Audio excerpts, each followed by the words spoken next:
And don't be that guy who brings Tupperwares to the restaurant.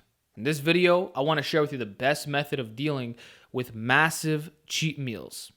Not an ice cream cone here and there, no. Going to the buffet, drinking with friends, going on a date, having a large pizza to yourself, whatever the case may be, going crazy, overboard. Now, your conventional answer is that you should not worry about this because in the grand scheme of things, a cheat meal is not really going to harm you. So what? You screwed up on that one day, you move on, and you'll be okay in the long run. And you know what?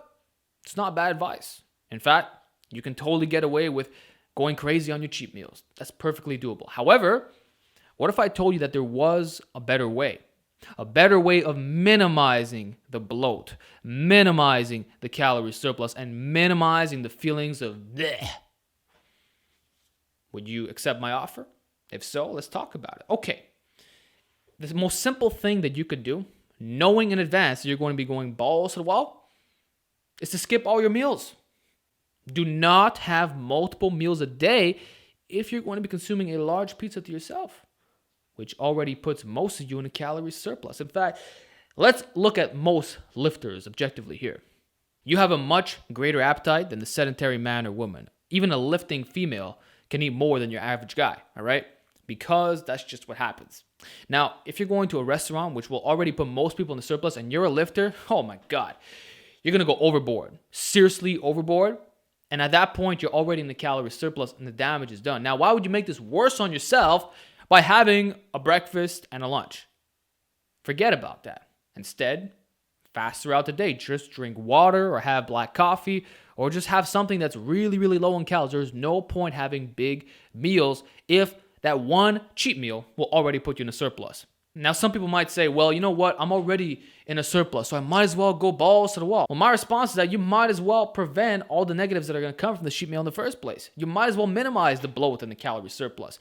If you can decrease that as much as possible, I think that's going to be better for you. So why wouldn't you skip your breakfast or your lunch?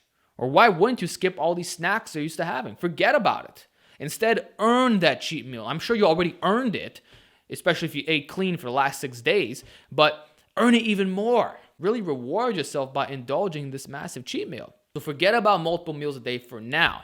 All right, you can resume that schedule tomorrow for this particular cheat meal. If you're going to be going out at nighttime or whatever, okay, fast throughout the entirety of that time period and then indulge as much as you want. This is how you minimize all the negative side effects. And then finally, make that your only meal.